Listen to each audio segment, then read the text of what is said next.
زبیدہ خاتون کے پاس 60 تولہ قیمتی سونے کے زیورات تھے جو اس نے اپنے ہونے والی بہو کے لیے سنبھال کر رکھے تھے، لیکن راشد نے اپنی ماں کے سارے خوابوں پر پانی پھیر دیا اور اسکاٹ لینڈ میں جا کر ایک عورت سے شادی کی۔ راشد کے اس فعل کے بعد اس کی ماں کافی مایوس ہو چکی تھی، لیکن وہ اپنے بیٹے کا انتظار کرتی رہی۔ 10 سال تک راشد نے اپنی ماں کے ساتھ رابطہ نہ کیا، لیکن جب اس کی ماں زبیدہ کا انتقال ہوا تو زیورات کی لالچ میں وہ وطن واپس آیا۔ پورے گھر کو چھان مارا، لیکن اس کو اپنی ماں کے وہ قیمتی زیورات نہیں مل رہے تھے۔ پھر محلے والوں سے پوچھا کہ شاید زیورات کا کہیں سے کوئی سراغ مل جائے۔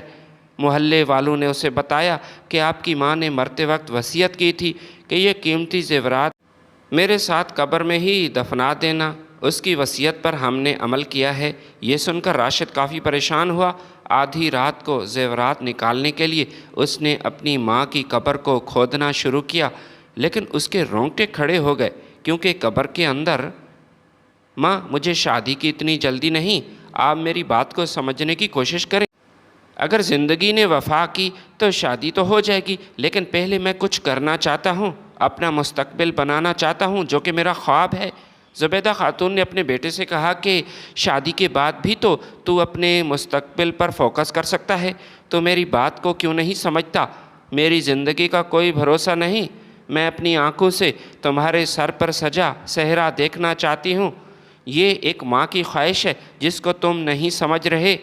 زبیدہ خاتون کو اپنے بیٹے کی شادی کی بہت جلدی تھی، جبکہ وہ ابھی شادی نہیں کرنا چاہتا تھا۔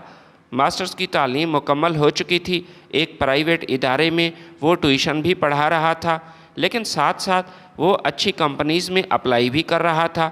باہر جانا اس کا خواب تھا، لیکن زبیدہ خاتون کسی صورت اس بات کے لیے رضامند نہیں تھی۔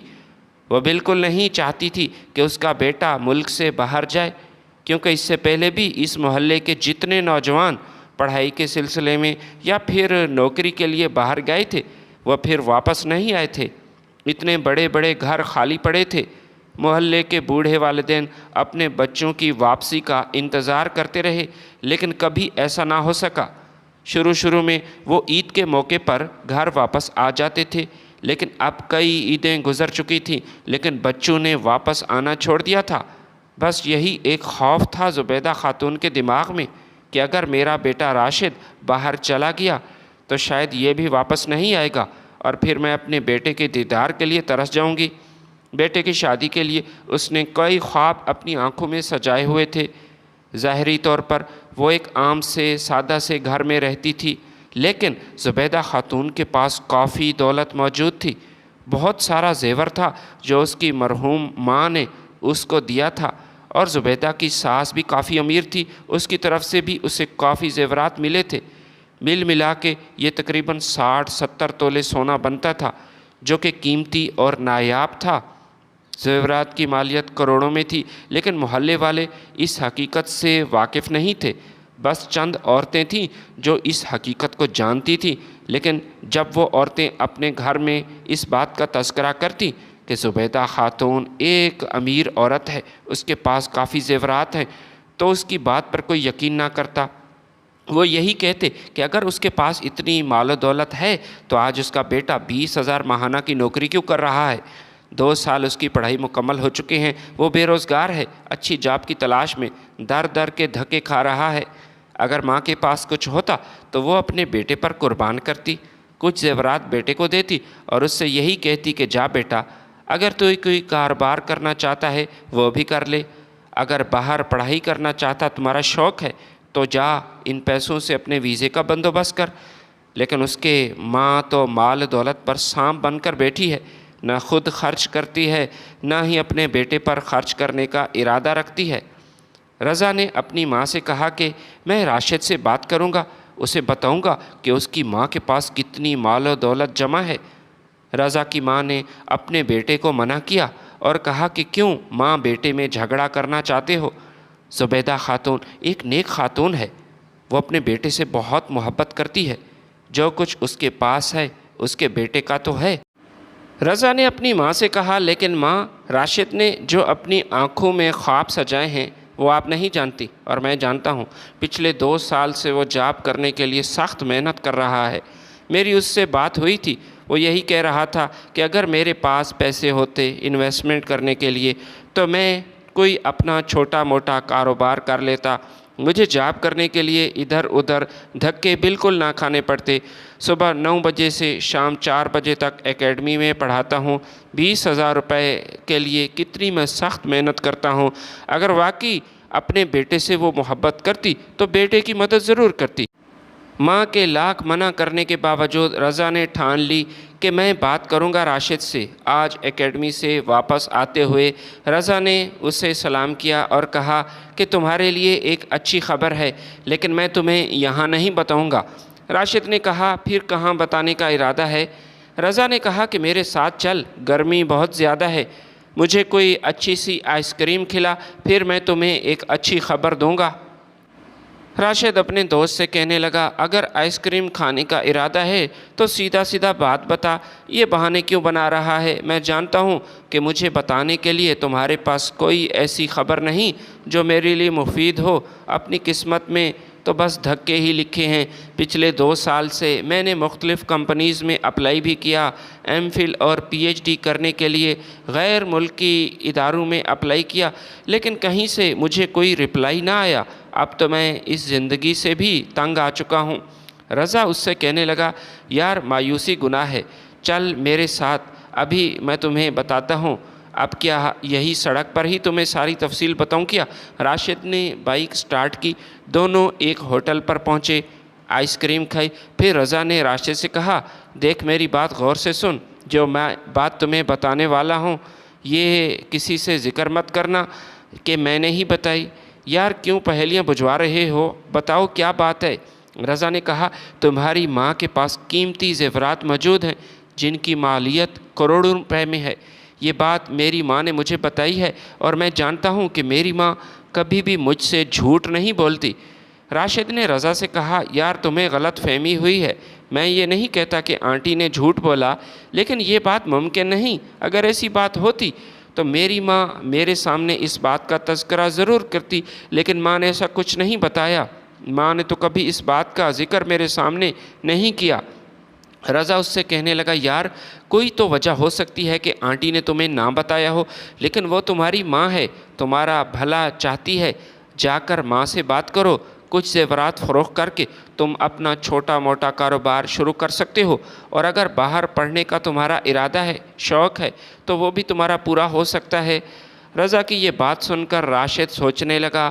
وہاں سے گھر آیا تو اپنی ماں کو عجیب و غریب نظروں سے دیکھنے لگا۔ زبیدہ خاتون نے محسوس کیا کہ کچھ نہ کچھ ایسا ضرور ہے جو میرا بیٹا مجھ سے کہنا چاہ رہا ہے، لیکن اس نے بیٹے سے کہا کہ بیٹا کیا ہوا؟ جب سے تم گھر آئے ہو اپنی ماں کو مشکوک نظروں سے دیکھ رہے ہو۔ وہ کہنے لگا ماں بس بات ہی کچھ ایسی ہے، آپ تو میری ماں ہیں، مجھ سے اتنی محبت کرتی ہیں، تو پھر اتنی بڑی بات مجھ سے آخر کیوں چھپائی؟ ماں نے بیٹے سے پوچھا کہ بیٹا میں نے کون سی بات تم سے چھپائی، ذرا مجھے بتاؤ۔ راشد نے کہا یہی کہ آپ کے پاس مال و دولت ہے، قیمتی زیورات ہیں، لیکن کبھی آپ نے اس بات کا تذکرہ میرے سامنے نہ کیا۔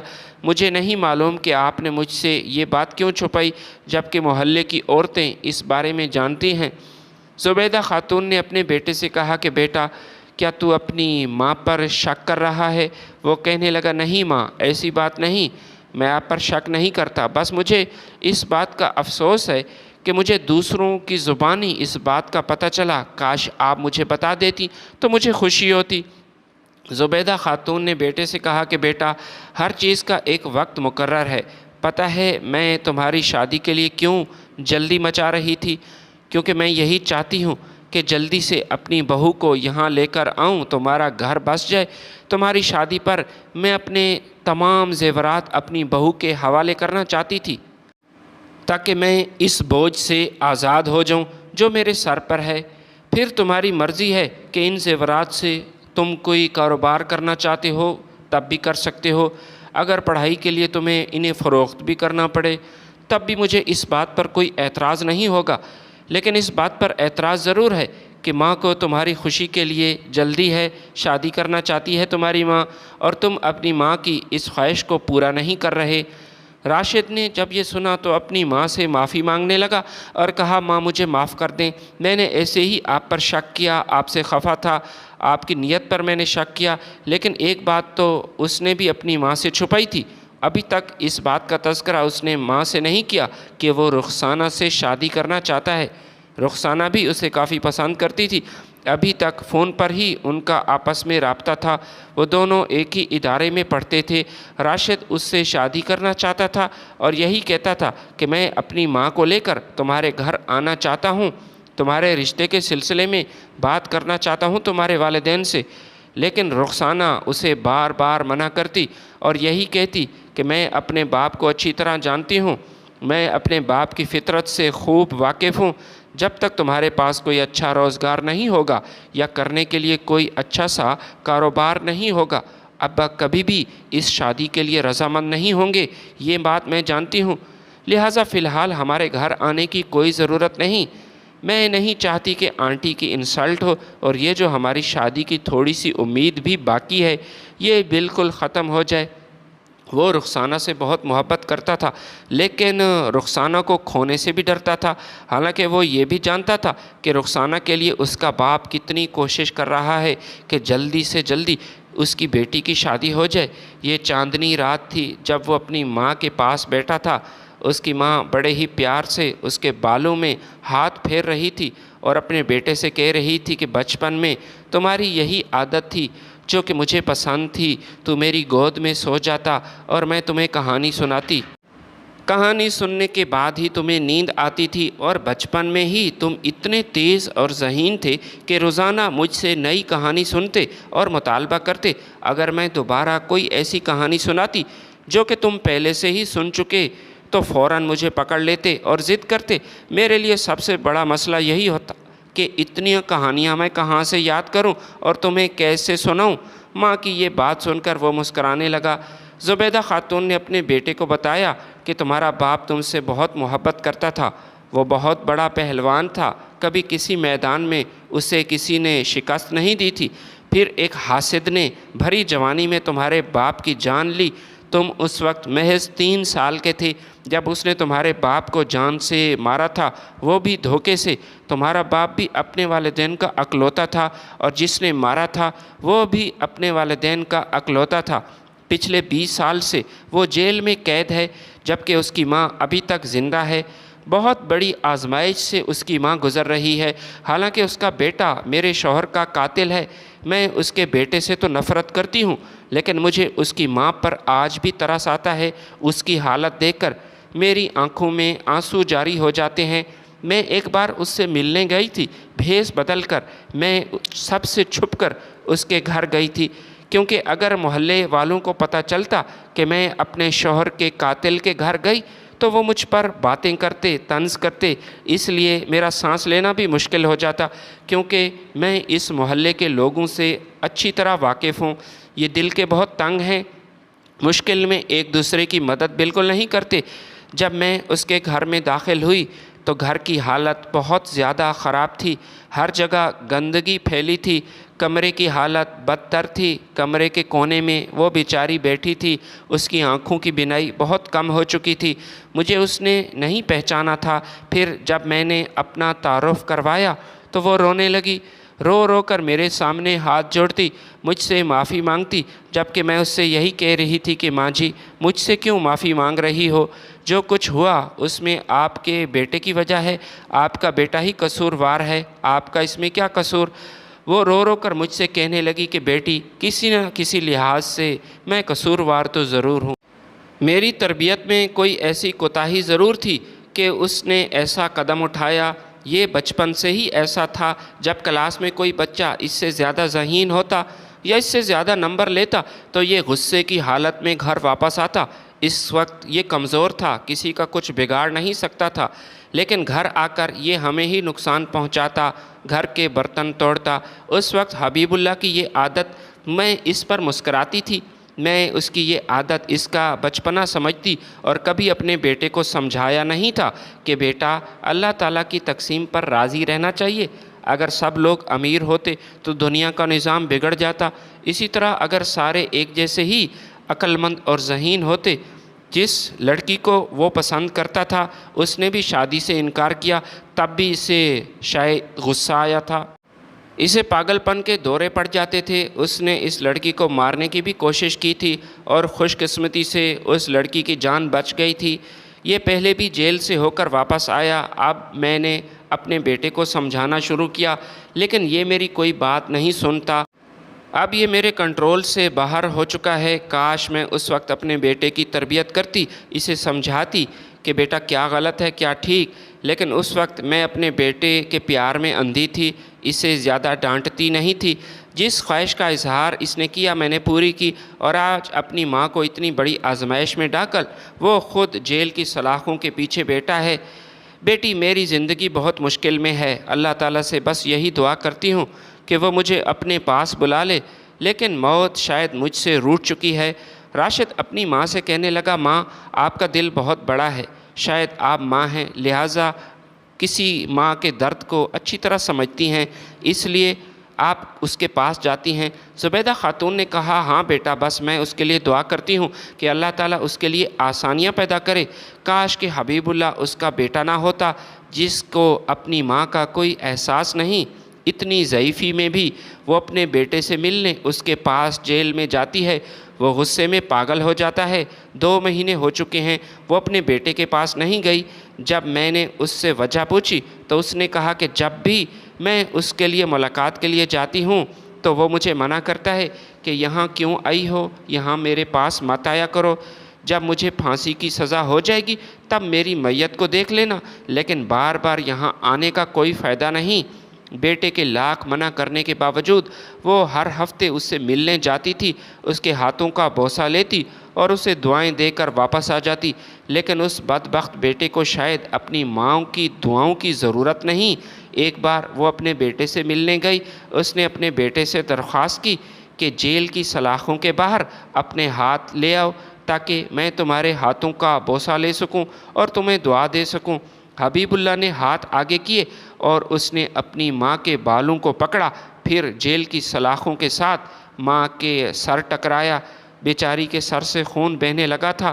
وہ آج بھی اپنے بیٹے کو بد دعا نہیں دیتی، بس روتی ہے، اور 2 مہینے ہو چکی ہیں وہ اس سے ملنے واپس جیل نہیں گئی۔ راشد نے اپنی ماں سے پوچھا، ماں یہ اتنے سارے زیورات آپ کو کہاں سے ملے، اور آپ کو کبھی اس بات کا خوف نہیں ہوا کہ کوئی چور یا ڈاکو یہ زیورات یہاں سے لے جا سکتا ہے؟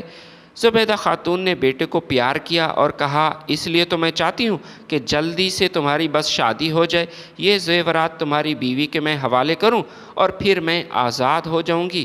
بیٹا میرے دماغ پر بہت بڑا بوجھ ہے، کئی بار میرے ان زیورات کو چوری کرنے کی کوشش کی گئی تھی اور اللہ نے مجھے بچایا۔ آج سے کئی سال پہلے جب تمہارا والد حیات تھا، پہلوانی کے علاوہ وہ کاشتکاری بھی کرتا تھا، کھیتوں میں کام کرتا، مشقت کرتا، اور دوپہر کا کھانا میں اپنے شوہر کو دینے کے لیے کھیتوں کی طرف جاتی تھی۔ تمہارے باپ نے مجھ سے کہا تھا کہ زبیدہ آئندہ گھر کے باہر مت آنا، دوپہر کا کھانا کھانے کے لیے میں خود گھر آ جاؤں گا، لیکن تمہارا گھر پر رہنا ضروری ہے، تمہارا یوں گھر چھوڑ کر یہاں آنا مناسب نہیں۔ اتنی قیمتی زیورات گھر میں پڑے ہیں، خدا نہ خواستہ اگر کوئی چوری کر کے وہاں سے وہ لے جائے تو ہمارا کیا بنے گا؟ میں نے تمہارے باپ سے کہا کہ ایسی کوئی بات نہیں، کبھی آپ نے کبھی سنا ہے کہ ہمارے محلے میں کوئی چوری ہوئی ہو، کوئی چور یہاں سے لے کر کوئی بھاگا ہو؟ تمہارے باپ نے کہا کہ برا وقت آتے پتہ نہیں چلتا، بس اللہ تعالیٰ سے ڈرنا ضروری ہے۔ اللہ تعالیٰ ہر کسی کو آزمائش کی اس گھڑی سے محفوظ رکھے، لیکن کسی پر اب بھروسہ نہیں کیا جا سکتا۔ ہماری گفتگو 2 چور سن رہے تھے، مجھے اس بات کا بالکل علم نہیں تھا، لیکن تمہارے باپ کی نظر بہت زیادہ تیز تھی۔ کس طرح تمہارے باپ کو اس بات کا اندازہ ہو چکا تھا کہ درختوں کی اوٹ میں بیٹھے 2 چور ہماری یہ گفتگو سن رہے ہیں۔ تمہارا باپ مجھ سے کہنے لگا کہ جلدی سے گھر واپس جاؤ۔ میں اس سے کہنے لگی کہ کیا ہوا، اچانک آپ ایسے کیوں مجھے کہہ رہے ہیں؟ اس نے کہا، شام واپس جب گھر آؤں گا میں تمہیں ساری حقیقت بتاؤں گا، لیکن اب جلدی سے گھر جاؤ۔ میں واپس گھر آئی۔ شام کو جب تمہارا باپ واپس آیا تو میں نے کہا کہ وہاں کیا ہوا تھا، آپ نے اچانک مجھے گھر واپس کیوں بھیج دیا تھا؟ تمہارے باپ نے مجھے بتایا کہ ہماری یہ گفتگو 2 آدمی سن رہے تھے اور مجھے یقین ہے کہ وہ 2 چور ہی تھے۔ میں نے تمہارے باپ کی اس بات پر یقین نہ کیا اور کہا کہ آج رات وہ ضرور آئیں گے۔ کہنے لگا ہاں ضرور آئیں گے، رات کے کسی پہر وہ ہمارے گھر میں داخل ہو سکتے ہیں، لہٰذا جب میں تمہیں نیند سے بیدار کرنے کی کوشش کروں تب شور مت کرنا۔ میرے دماغ میں ایک ترکیب ہے اور تمہیں میرا ساتھ دینا ہوگا۔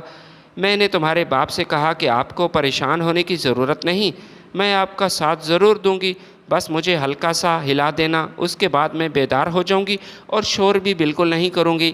یہ تقریباً رات کے 3 بجے کا وقت تھا جب تمہارے باپ نے مجھے نیند سے بیدار کیا۔ وہ دونوں چور ہمارے صحن میں داخل ہو چکے تھے۔ اس وقت میں تو سو رہی تھی لیکن تمہارا باپ جاگ رہا تھا۔ اس نے مجھے نیند سے بیدار کیا تو میں خوفزدہ ہو گئی۔ میں نے چیخنا چاہا تو جلدی سے اس نے میرے منہ پر ہاتھ رکھا اور کہا کہ خاموش ہو، کیوں میری ساری محنت ضائع کر رہی ہو؟ میں ابھی تک کچھ نہیں سمجھ رہی تھی کہ تمہارے باپ کا کیا ارادہ ہے اور وہ آخر کیا کہنے والا ہے۔ دروازے کے سوراخ سے اس نے دیکھا کہ چور ہمارے دروازے پر پہنچ چکے تھے اور آپس میں یہی کہہ رہے تھے کہ اگر گھر کے پچھلے راستے سے ہم داخل ہو جائیں تو ہم اپنے مقصد میں کامیاب ہو سکتے ہیں۔ گھر میں 2 بڑے صندوق لکڑی کے ہیں اور وہ بھی کمرے کی پچھلی دیوار کے ساتھ منسلک ہیں۔ پہلے ہمیں یہ مٹی کی دیوار توڑنا ہوگی، پھر بڑی ہی مہارت کے ساتھ صندوق میں سے سوراخ کرنا پڑے گا اور ہمیں وہ زیورات مل جائیں گے۔ تمہارے باپ نے مجھے سمجھایا کہ چاہے کچھ بھی ہو جائے بس تم خاموش رہنا اور شور نہ کرنا۔ چور گھر کی پچھلی سائیڈ پر آئے، ان کے قدموں کی آواز ہم سن رہے تھے۔ انہوں نے گھر کی پچھلی دیوار میں سوراخ کرنا شروع کیا۔ حالانکہ وہ بڑے ماہر چور تھے، بڑی ہی چالاکی سے وہ سوراخ کر رہے تھے، لیکن چونکہ ہم دونوں جاگ رہے تھے لہٰذا ان کے ہر فعل پر ہماری نظر تھی۔ جیسے ہی انہوں نے دیوار میں سوراخ کیا تو تمہارا باپ بلند آواز میں مجھ سے مخاطب ہوا کہ زبیدہ میری بات غور سے سنو۔ میں نے ڈرامائی انداز میں اپنے شوہر سے کہا کہ کیا بات ہے؟ رات کے اس پہر کون سی ضروری بات ہے؟ آپ صبح بھی مجھ سے بات کر سکتے ہیں۔ وہ کہنے لگا ایسے ہی میرے دماغ میں ایک ترکیب آئی ہے، میں تمہیں سمجھانا چاہتا ہوں۔ ہمارے صندوق میں بہت قیمتی زیورات پڑے ہیں، یہ جگہ محفوظ نہیں، یہاں سے کوئی بھی چور چرا کر زیورات لے جا سکتا ہے۔ میں اپنے شوہر سے کہنے لگی پھر ہمیں کیا کرنا چاہیے؟ اس نے جواب دیا کہ رات کی تاریکی میں میں یہ زیورات اپنی زمینوں میں زمین کے اندر دفن کر کے آتا ہوں، وہاں کسی کو کوئی شک نہیں ہوگا۔ میں نے تمہارے باپ سے کہا میں آپ کے ساتھ جاؤں گی، اکیلے گھر میں مجھے خوف محسوس ہوتا ہے، لیکن تمہارے باپ نے مجھے منع کیا کہ نہیں، میں وہاں جاؤں گا اکیلا، تم گھر میں رہو۔ دونوں چور ہماری یہ گفتگو بڑے ہی غور سے سن رہے تھے۔ تمہارے باپ نے ایک گٹھڑی اٹھائی جس میں کچھ پرانے کپڑے تھے اور پھر وہ گٹھڑی سر پر اٹھائے کھیتوں کی طرف روانہ ہوا۔ دونوں چور بہت خوش تھے اور تمہارے باپ کے پیچھے ایک فاصلہ رکھتے ہوئے وہ تمہارے باپ کا تعاقب کرنے لگے۔ تمہارے باپ نے بڑی ہی چالاکی سے زمین میں ایک گڑھا کھودا اور پرانے کپڑوں کی یہ گٹھڑی دفنا دی، پھر زمین دوبارہ ہموار کی اور ایسی مہارت کے ساتھ ہموار کی کہ اصل جگہ کی نشاندہی کرنا مشکل تھا۔ چور یہی سمجھ رہے تھے کہ تمہارے باپ نے وہاں زیور دفن کیے، پھر چپ چاپ گھر واپس آ کر تمہارا باپ سو گیا۔ وہ 2 چور واپس گھر گئے، اپنے 3 مزید ساتھیوں کو اپنے ساتھ لیا۔ 5 لوگ ساری رات زمین کی کھدائی کرتے رہے، ہر جگہ کی کھدائی کی، لیکن کہیں بھی انہیں زیورات نہ ملے۔ پھر تھک ہار کر وہ وہاں سے چلے گئے۔ صبح تمہارے باپ نے مجھے اپنے ساتھ لیا اور کہا کہ تمہیں ایک چیز دکھاتا ہوں۔ ساری زمین کی کھدائی ہو چکی تھی۔ ایک رات میں چور اتنا کام کر گئے جو 2 بیل 2 دن میں بھی مکمل نہیں کر سکتے تھے، گویا وہ زمین میں ہل چلا کر واپس چلے گئے تھے۔ تمہارے باپ نے کھیتوں میں بیج ڈالا اور فصل میں ہمیں بہت اچھا خاصا منافع ہوا۔ راشد نے جب اپنے باپ کی ذہانت کی یہ داستان سنی تو ہنس ہنس کر اس کے پیٹ میں درد ہونے لگا۔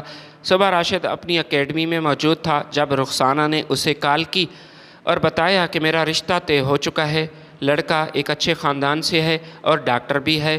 فون پر یہ ہماری آخری دفعہ بات ہو رہی ہے، شاید دوبارہ بات نہ ہو سکے۔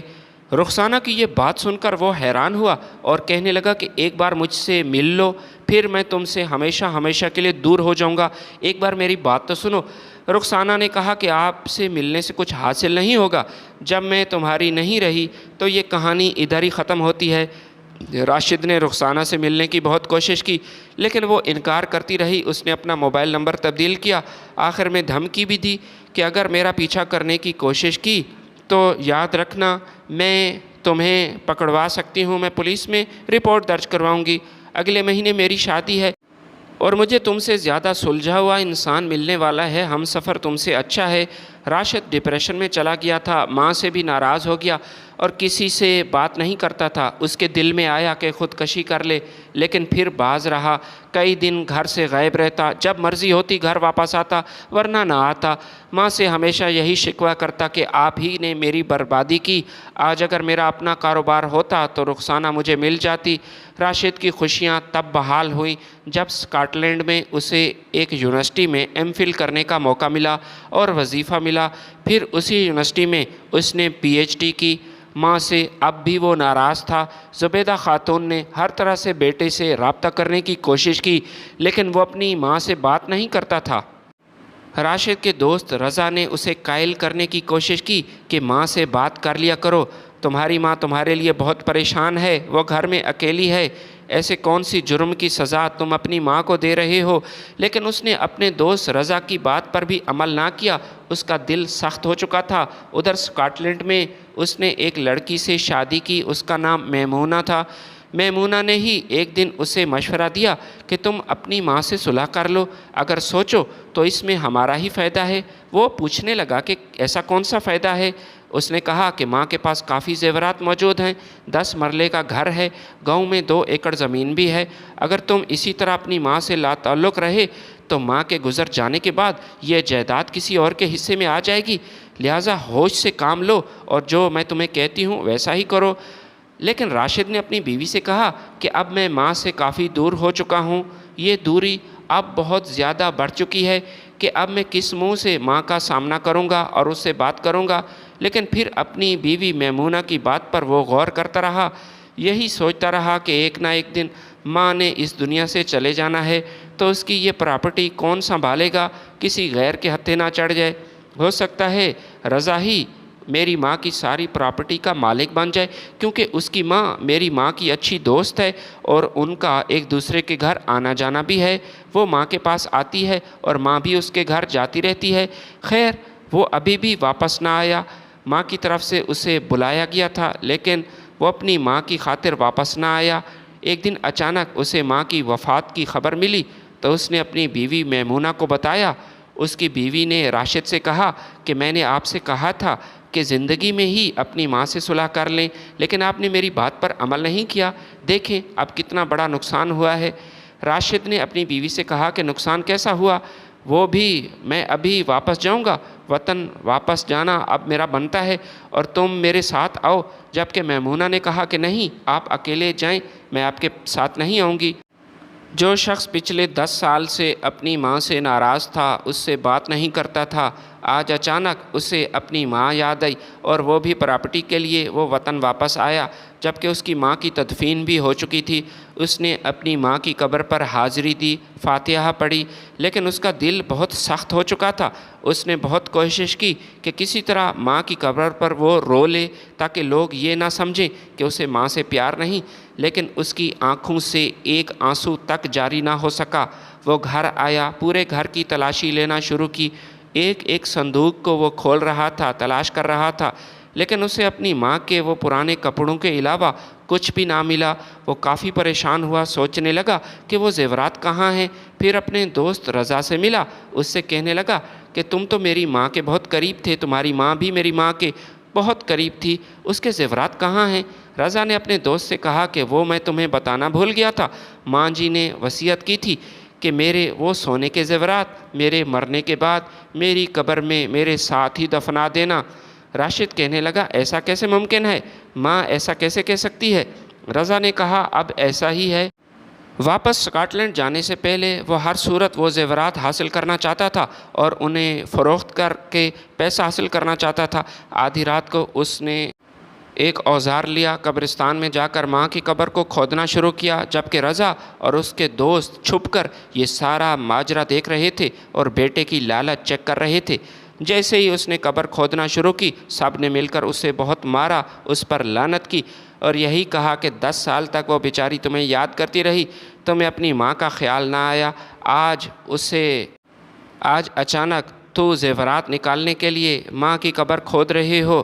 میں تمہیں بتاتا چلوں کہ آنٹی زبیدہ ایک دیندار خاتون تھی، اس نے اپنے سارے زیورات، اپنا گھر اور اپنی تمام زمین، اپنی پراپرٹی زندگی میں ہی یتیم خانے کے حوالے کی تھی۔ مجھے تو اس بات پر شرم آ رہی ہے کہ میں تمہارا کیسے دوست بن گیا، اتنی گھٹیا طبیعت کا مالک تھا تو، جو اپنی اتنی اچھی ماں کا نہ ہو سکا، وہ کسی اور کا کیا بنے گا، کیا دوستی نبھائے گا۔